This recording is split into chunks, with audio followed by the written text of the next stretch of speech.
오사무의 오묘한 성경 공부 시간입니다. 맑은 날에는 가끔 하늘을 올려다보게 되는데요.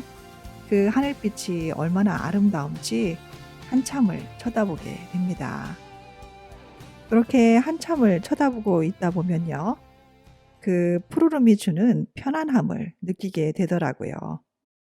그러면서 또한 성막을 공부하면서 배웠던 그 청색의 의미와 그와 관련된 성경 구절이 떠오르기도 합니다. 일상이 너무 바쁘고 분주하게 돌아가고 있나요?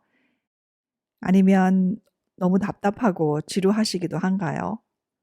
그럴 때 하늘을 한번 올려다 보세요. 하나님께서는 자연을 통해서 우리에게 큰 위로를 주십니다. 지난주에 제가 수업을 마무리하면서 실천 과제를 하나 드렸었는데요. 지난주뿐만이 아니라 언제나 우리 성도님들은 사역자들을 향한 사랑을 실천하고 계시죠.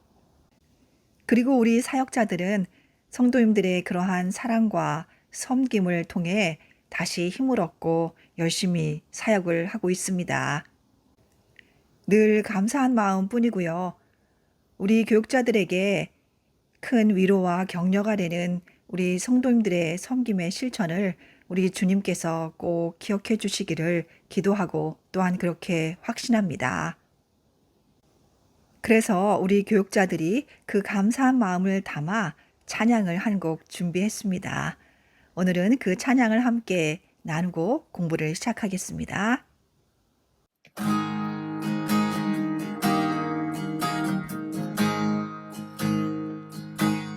당신의 그 섬김이 전국에서 해같이 빛나리.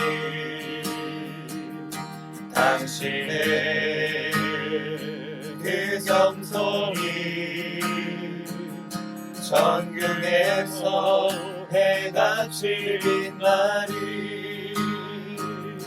당신의 그 믿음이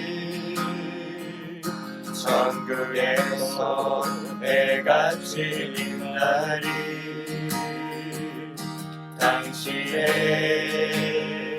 그 충성이 전국에서 해같이 빛나리. 주님이 기억하시면 좋아하리. 예수님 사랑으로 가득한 모습, 천사도 흠모하는 아름다운 그 모습, 천국에서 해같이 빛나리.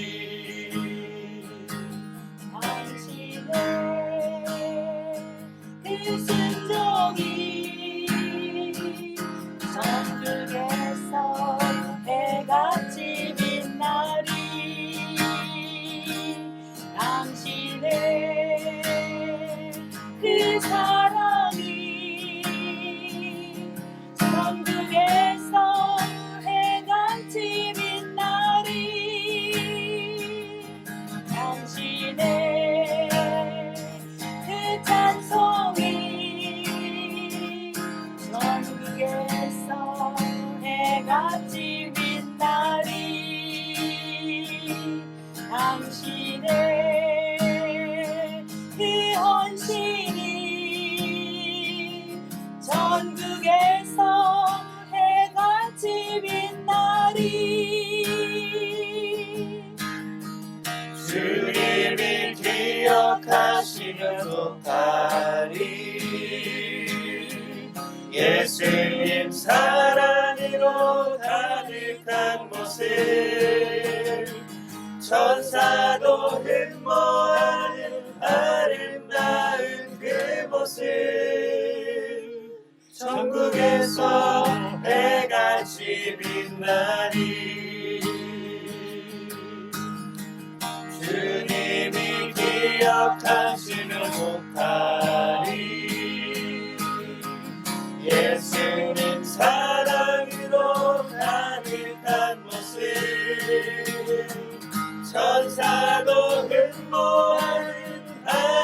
아름다운 그 모습 천국에서 해같이 빛나리.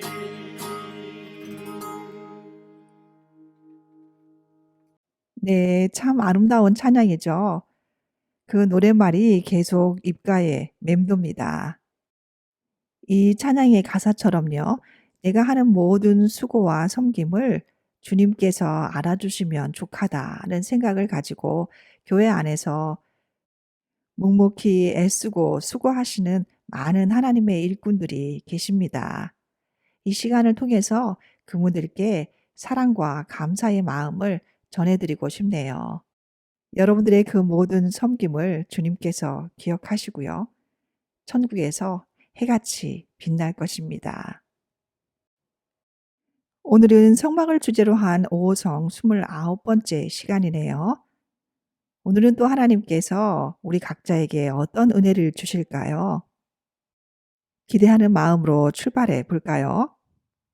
네, 그럼 먼저 오늘 우리가 공부할 내용의 주제가 될 오늘의 말씀을 함께 찾아 읽겠습니다. 출애굽기 17장 11절부터 12절 말씀입니다. 모세가 손을 들면 이스라엘이 이기고 손을 내리면 아말렉이 이기더니 모세의 팔이 피곤함에 그들이 돌을 가져다가 모세의 아래에 놓아 그로 그 위에 앉게 하고 아론과 훌이 한 사람은 이쪽에서 한 사람은 저쪽에서 모세의 손을 붙들어 올렸더니 그 손이 해가 지도록 내려오지 아니한지라. 아멘. 오늘 우리는 하나님께서 택하시고 부르신 하나님의 백성들 사이에 존재하는 섬김의 사이클에 대해 공부해 보고자 합니다. 하나님께서는 하나님의 백성들로 이루어진 공동체 안에서 섬김을 위한 섬김이라는 아름다운 순환이 이루어지도록 하셨는데요. 우리가 그것들을 살펴보면서 많은 교훈을 얻게 될 것입니다. 그러한 내용을 민수기 18장에서 찾아볼 수 있는데요. 민수기 18장 1절부터 7절을 다시 한번 살펴보겠습니다. 여호와께서 아론에게 이르시되 너와 내 아들들과 내 조상이 가문은 성소에 대한 죄를 함께 담당할 것이요 너와 내 아들들은 너의 제사장 직분에 대한 죄를 함께 담당할 것이니라. 너는 내 형제 레위 지파 곧 내 조상의 지파를 데려다가 너와 함께 있게 하여 너와 내 아들들이 증거의 장막 앞에 있을 때 그들이 너를 돕게 하라. 레위인은 내 직무와 장막의 모든 직무를 지키려니와 성소의 기구와 제단에는 가까이 하지 못하리니 두렵건대 그들과 너희가 죽을까 하노라. 레위인은 너와 합동하여 장막의 모든 일과 회막의 직무를 다할 것이요 다른 사람은 너희에게 가까이 하지 못할 것이니라. 이와 같이 너희는 성소의 직무와 제단의 직무를 다하라. 그리하면 여호와의 진노가 다시는 이스라엘 자손에게 미치지 아니하리라.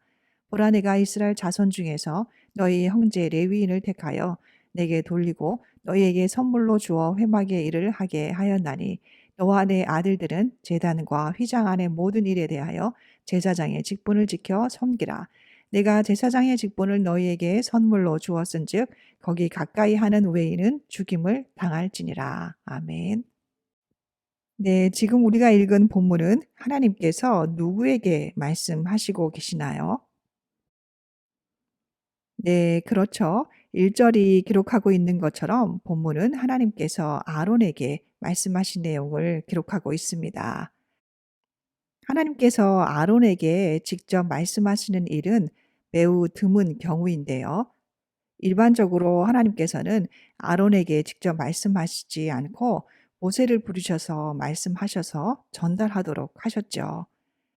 그런데 본문은 하나님께서 아론을 부르시고 아론에게 직접 말씀하신 유일한 사건이라고 할 수 있습니다.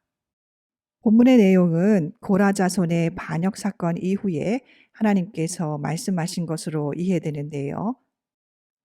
하나님께서는 다시 한번 아론의 제사장직이 어디로부터 비롯된 것인지를 확인해 주고 싶으셨던 것 같습니다. 하나님께서는 레위인들로 하여금 제사장을 돕도록 하시면서요. 레위인들을 제사장들에게 선물로 주셨다고 말씀하십니다. 우리가 지난 시간에 살펴본 것처럼요. 하나님께서는 레위인을 이스라엘의 장자를 대신해서 하나님의 소유로 삼으셨지요. 하나님께 속한 자들이며 하나님의 소유인 레위인들을 하나님께서 제사장들에게 선물로 주셨다는 것입니다. 제사장들은 그 사실을 분명하게 기억해야겠지요. 레위인들은 원래 하나님의 소유임을 인정한다면 그들과 아름다운 동역을 이루어갈 수 있을 것입니다. 또한 하나님께서는요, 아론과 그의 아들들에게 주신 제사장의 직분이 하나님께서 그들에게 주신 선물이라고 말씀을 하십니다. 그것이 그들에게 선물이라는 사실이 분명한 것은요, 그들에게는 그 선물을 받을 만한 자격이 없었다는 것을 통해 알 수 있습니다. 모세가 시내산에 있는 동안 아론이 어떤 일을 저질렀는지 우리는 분명히 기억하고 있지요. 그럼에도 불구하고 하나님께서는 그들에게 제사장의 직분을 선물로 주셨고요. 더 나아가 하나님의 소유인 레위인을 그들에게 선물로 주셨습니다.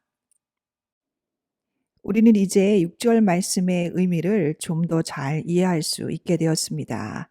6절을 다시 한번 읽어볼까요? 보라 내가 이스라엘 자손 중에서 너희의 형제 레위인을 택하여 내게 돌리고 너희에게 선물로 주어 회막의 일을 하게 하였나니. 아멘. 우리는 모두 하나님께서 하나님의 소유로 삼으신 하나님의 백성들입니다. 우리가 교회 안에서 어떠한 직분을 맡고 있든지 그것은 전적으로 하나님의 선물입니다. 그리고 하나님께서 우리 곁에 두신 우리의 믿음의 동역자들은 하나님의 소유된 백성들로 하나님께서 우리에게 주신 또 다른 선물인 것입니다. 이번 한 주간 우리의 형제 자매들을 만났을 때에 이렇게 고백하시면 어떨까요? 당신은 하나님께서 나에게 주신 선물입니다. 라고 말이에요. 저도 고백하고 싶습니다. 여러분은 하나님께서 저에게 주신 참으로 귀한 선물입니다. 사랑하고 축복합니다. 본문을 통해서 우리는 하나님께서 선물하신 섬김을 위한 섬김이라는 아름다운 하나님의 섭리를 발견할 수 있습니다. 그것이 어떤 모습인지 살펴볼까요? 먼저 하나님께서는 이스라엘 백성을 애굽으로부터 구원하시기 위해서 모세를 부르셨습니다. 그리고 하나님께서는 모세를 돕는 자로 아론을 부르셨고요. 그리고 하나님께서는 아론과 그의 아들들을 제사장으로 삼으셨고요. 그 제사장들을 돕는 자로 레위인들을 부르셨습니다. 그리고 하나님께서는 이스라엘 백성을 제사장들과 레위인들을 섬기는 자로 부르셨습니다. 이렇게 이스라엘 백성들과 그들의 지도자였던 모세, 그리고 제사장들, 그리고 레위인들 사이에는 하나님께서 선택하시고 또한 디자인하신 섬김을 위한 섬김이라는 선순환이 이루어지고 있었습니다. 이것은 참으로 놀라운 하나님의 섭리이면서 참으로 아름다운 섬김의 본보기가 아닐 수 없습니다. 섬김을 위한 섬김이라는 이러한 순환은 오늘날에도 그대로 적용되는 것입니다. 하나님께서 원하시는 모습이죠. 우리들 중 그 누구도 일방적으로 섬기기만 할 수는 없고요. 또 전적으로 섬김을 받기만 할 수는 없기 때문이죠. 우리는 누군가를 섬기면서 동시에 또 누군가의 섬김을 받고 있습니다. 이와 같은 섬김을 위한 섬김의 또 다른 본보기를 찾아볼 수 있는 곳이 있는데요. 그것은 출애굽기 17장입니다. 출애굽기 17장을 펴시고요. 8절부터 16절을 같이 읽겠습니다.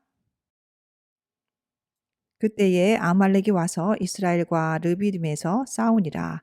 모세가 여호수아에게 이르되 우리를 위하여 사람들을 택하여 나가서 아말렉과 싸우라. 내가 내일 하나님의 지팡이를 손에 잡고 산 꼭대기에 서리라. 여호수아가 모세의 말대로 행하여 아말렉과 싸우고 모세와 아론과 훌은 산 꼭대기에 올라가서 모세가 손을 들면 이스라엘이 이기고 손을 내리면 아말렉이 이기더니 모세의 팔이 피곤함에 그들이 돌을 가져다가 모세의 아래에 놓아 그가 그 위에 앉게 하고 아론과 훌이 한 사람은 이쪽에서 한 사람은 저쪽에서 모세의 손을 붙들어 올렸더니 그 손이 해가 지도록 내려오지 아니한지라. 여호수아가 칼날로 아말렉과 그 백성을 쳐서 무찌르니라. 여호와께서 모세에게 이르시되 이것을 책에 기록하여 기념하게 하고 여호수아의 귀에 외워 들리라. 내가 아말렉을 없이 하여 천하에서 기억도 못하게 하리라. 모세가 제단을 쌓고 그 이름을 여호와 니시라 하고 이르되 여호와께서 맹세하시기를 여호와가 아말렉과 더불어 대대로 싸우리라 하셨다 하였더라. 아멘. 네, 본문의 내용을 몇 개의 문제를 풀면서 자세히 살펴보도록 하겠습니다. 우리가 읽은 본문은 이스라엘 백성이 출애굽하여 광야길을 걷고 있을 때에 그들을 공격한 아말렉 족속과 전쟁을 치르게 되었던 일을 기록하고 있습니다. 이스라엘 백성은 광야 여행으로 매우 지쳐 있는 상태였고요. 그들이 이전에 전쟁을 전혀 경험해 보지 못한 상태에서 이러한 전투를 치르게 되었습니다. 이 전투를 통해서 우리가 어떠한 교훈을 얻을 수 있을까요? 먼저 본문에서 우리는 훌륭한 하나님의 일꾼을 한 사람 만날 수 있는데요. 그의 이름은 훌입니다. 이 훌에 대해서 우리가 좀 더 정보를 얻을 수 있는 곳이 있는데요. 먼저 출애굽기 24장 14절을 살펴볼까요? 장로들에게 이르되 너희는 여기서 우리가 너희에게로 돌아오기까지 기다리라.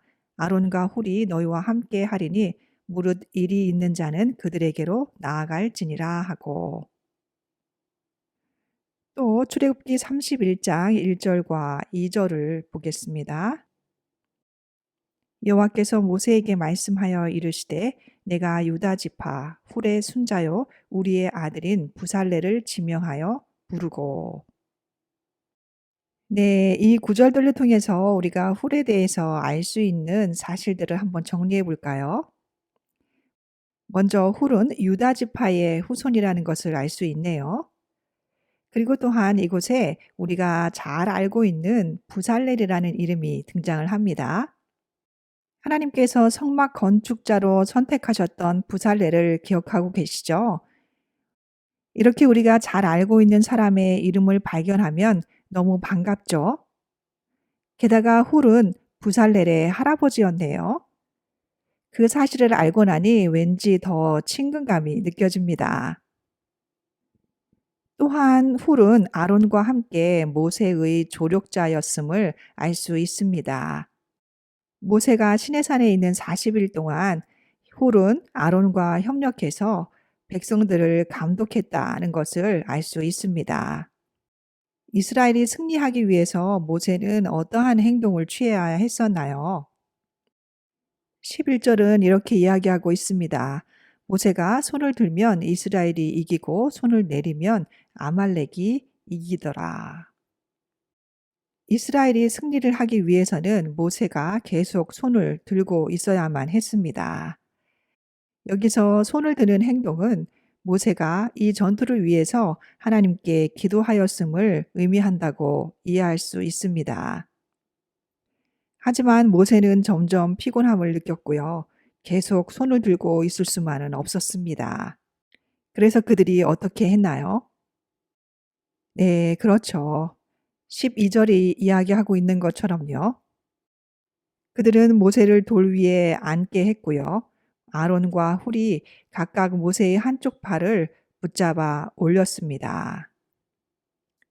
그 결과로 모세의 손이 해가 지도록 내려오지 아니하였고요. 아말렉과의 전쟁은 승리로 끝났습니다. 하나님께서는 모세가 그의 팔을 계속 들고 있을 수 있도록 초자연적인 힘을 주셨나요? 그렇지 않죠. 그의 팔이 피곤하였다고 이야기하고 있죠. 모세 역시 우리와 마찬가지로 자신의 팔 무게조차 감당할 수 없었던 연약한 인간이었을 뿐입니다. 하나님께서는 모세에게 초자연적인 힘을 주셔서 그가 하루 종일 그 팔을 들고 있을 수 있도록 하실 수도 있습니다.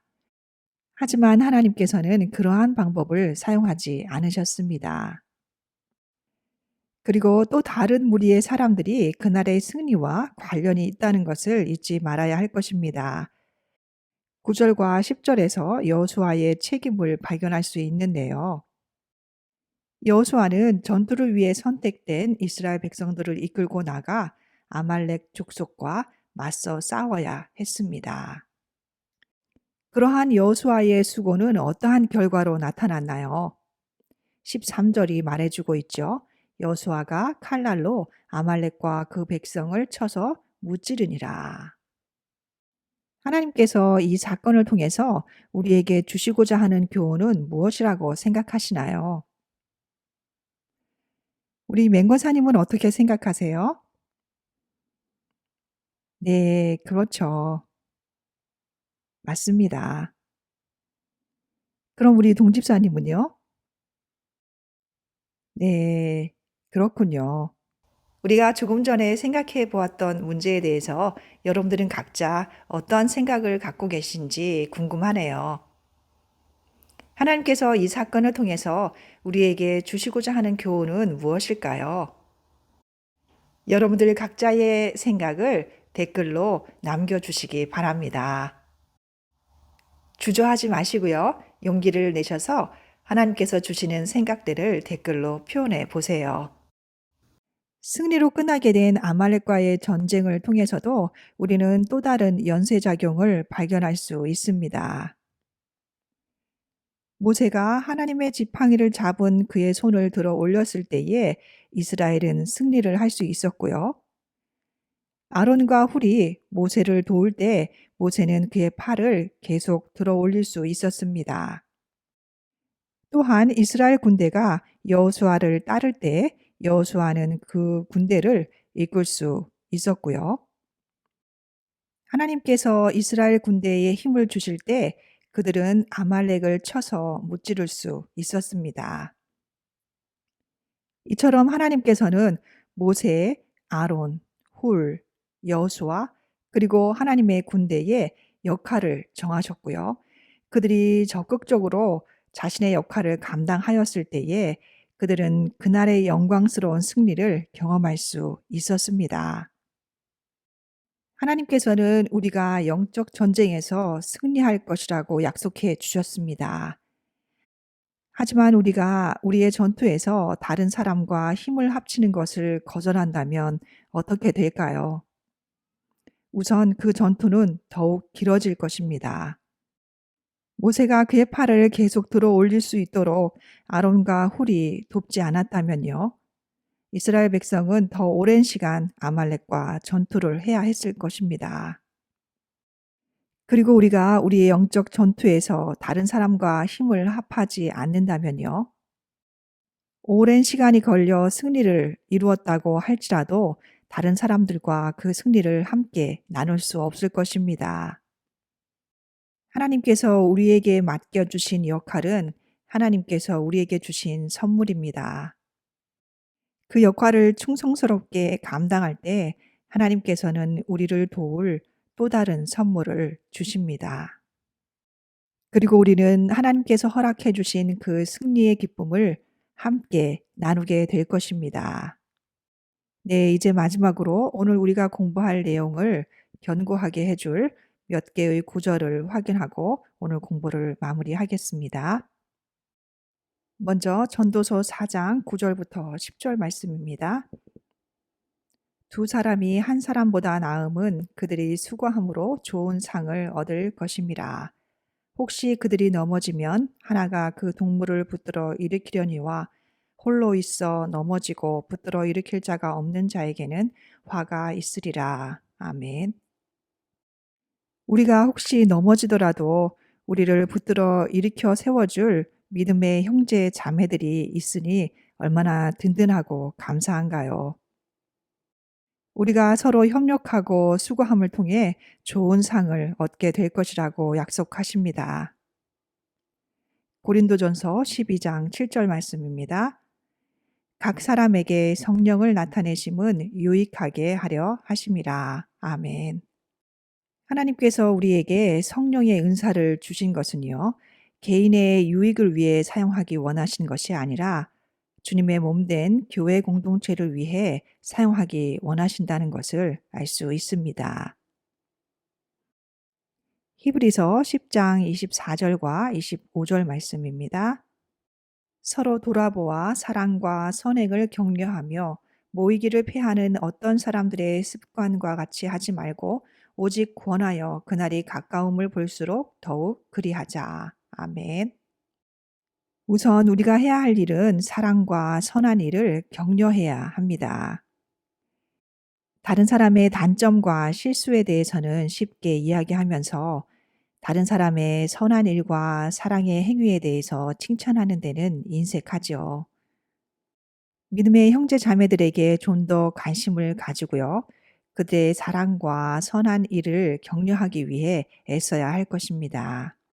그리고 더욱 모이기를 힘쓰라고 말씀하십니다.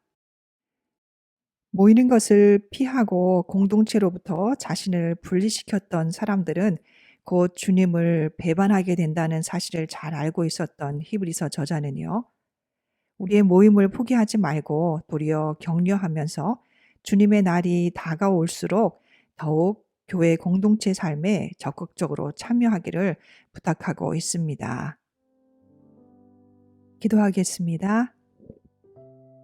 하나님 아버지 감사드립니다. 하나님께서 우리를 구원하셔서 하나님의 자녀 삼아 주신 것만으로도 너무 감사한데 우리에게 왕 같은 제사장의 직분을 허락하여 주시니 감사합니다. 또한 믿음의 형제 자매들을 선물로 주셔서 함께 협력하며 섬기게 하여 주시니 감사드립니다. 하나님께서 약속하신 승리를 위해 서로 섬기며 격려하게 하시고 그 승리의 기쁨을 함께 나누는 저희들 되게 하여 주시옵소서. 예수님의 이름으로 기도드렸습니다. 아멘. 당신이 교회에서 하나님을 위해 봉사할 수 있는 방법은 무엇일까요? 하나님께서는 당신이 누구를 어떻게 섬기기를 원하신다고 생각하시나요? 이에 대해 깊이 묵상하시고 하나님이 주시는 가르침대로 실천하시기 바랍니다.